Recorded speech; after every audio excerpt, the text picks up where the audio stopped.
O assunto do futebol feminino ele ganhou força nos últimos dias, muito por conta daquele posicionamento do BAP, presidente do Flamengo, relacionado à jornalista Renata Medeiros, que fez há um tempo, né, uma matéria revelando, né, o descaso que o futebol feminino do Flamengo tinha sofrido. Foi uma postura completamente lamentável. A postura dele, a maneira, né, jocosa, ameaçadora que ele se posicionou em relação à jornalista. Enfim. Me sinto muito triste de dizer do Zico também. O Zico teve uma postura ali muito agressiva contra a jornalista, se defendendo de uma maneira confusa, né, defendendo o centro de treinamento que é dele.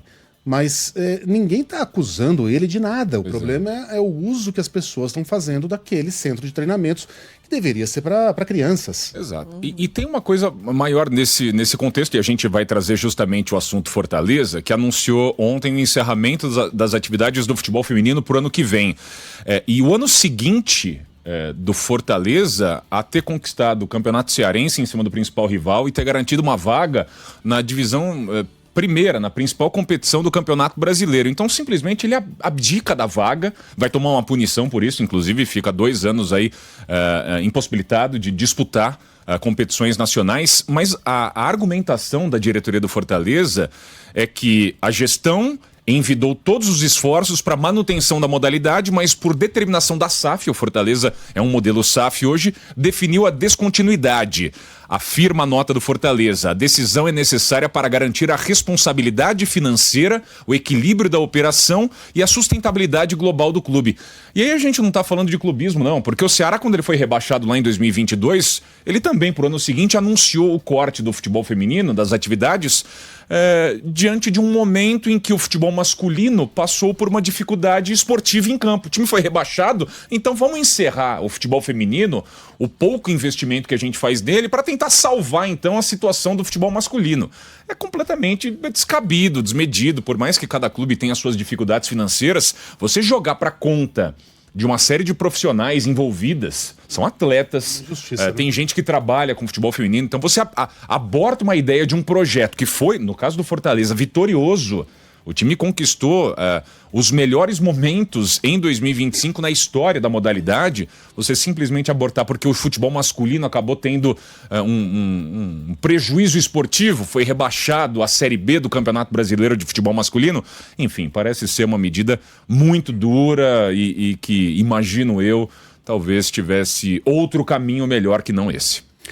Se eu quiser fazer o papel de advogado do diabo, eu vou dizer aqui que o futebol feminino não é tão lucrativo quanto o masculino e que, exatamente por isso, a gente precisa falar mais do assunto, dar mais cartaz para o futebol feminino, incentivar mais as empresas, né? Mostrar para as empresas que é uma boa publicidade, né? É um bom investimento você colocar sua marca no uniforme de um time feminino para transformar o futebol feminino em algo autônomo, né? Que consiga sobreviver sem depender dos sucessos e fracassos do futebol masculino. E é um crescimento que ele me parece ser um caminho sem volta. De fato, você vê a Copa do Mundo feminina, fortíssima, audiência subindo, você vê números imponentes, jogadoras, né, que são olhadas com muito carinho por novas gerações. Então você vê meninas e meninos observando grandes figuras do futebol feminino se destacando.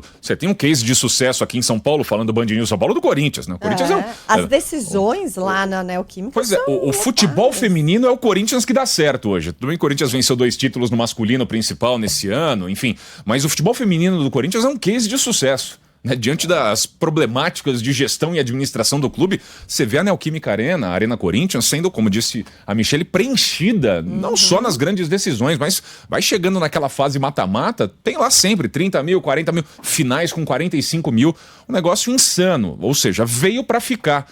E a gente espera que os outros clubes também, né, olhem efetivamente com carinho. No caso dos cearenses, tanto Ceará quanto Fortaleza negligenciaram o futebol feminino quando foram rebaixados. Eu vejo uma má vontade de uma certa parcela da população com o futebol feminino, porque ninguém é obrigado a gostar de todo o esporte, mas parece que com o futebol feminino a pessoa sente que ela precisa ir até a rede social e dizer pra todo mundo quanto ela odeia o futebol Tem feminino. muito ataque gratuito. Você nunca vê alguém indo pra rede social falando, nossa, como eu detesto arco e flecha. Que sei lá, o esporte vôlei, mais, o que esporte vôlei. mais desinteressante que é o remo. Você não vê isso, mas o cara parece que se sente na obrigação, usando microfones, inclusive, Sim. né, de rádios importantes, de falar o quanto ele despreza o futebol feminino. A impressão que dá é que o cara não quer que o esporte aconteça. Ok, cara, eu também gosto mais de futebol masculino do que de futebol feminino. São esportes diferentes, né? E se não gostasse, tudo bem. Mas eu não preciso subir um caixote na Praça da Sé e ficar fazendo campanha contra. Exato. Eu quero que dê certo. E é uma questão cultural, uma questão de hábito. Processo cultural, é a isso aí. gente fala de futebol feminino assim com mais força do que de 5 anos pra cá. Pois é. Entendeu? Então, assim, é normal que não tenha. E tudo na vida é na base da comparação. Então, quando você fala de futebol feminino, é lógico que ele vai parecer muito menor do que ele é, porque você está comparando com um esporte que é a sensação do país, que é o futebol masculino. Pois é. Então, assim, quando você compara, óbvio que ele vai parecer muito ruim, muito fraco, muito desinteressante, mas. E aí os É um caras- esporte que está engatinhando ainda. Se você parar pra pensar Sim. numa sociedade que até 5, 10 anos não olhava sequer pra futebol Até feminino. algumas décadas no Brasil era proibido. Proibido, exato. Mulher jogar Exato. bola profissionalmente. Veja só. E aí tem os caras na internet vão lá e fazem aquelas coletâneas de momentos ridículos do futebol feminino.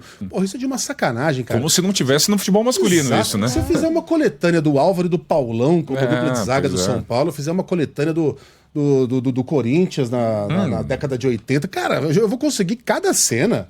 Com certeza. Né? Mas aí é a intenção de. E não para só no futebol, né?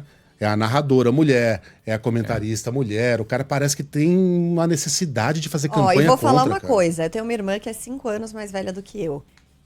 E a geração dela, as mulheres já não jogavam futebol. Eu arrisco a dizer que a minha geração foi uma das primeiras gerações em que as meninas jogavam futebol na escola. E eu sempre joguei. Eu sempre fui da turma do futebol. E na época, assim, já achavam meio estranho, né? Nossa, vai fazer futebol? Tipo assim, já tinha um pouco desse preconceito. Mas foi uma das primeiras gerações em que se passou a naturalizar um pouco melhor a mulher fazer futebol. Com certeza. Você olhar pra geração das amigas da minha irmã, dela, assim, não me lembro de nenhuma que fazia E futebol. a coisa só vai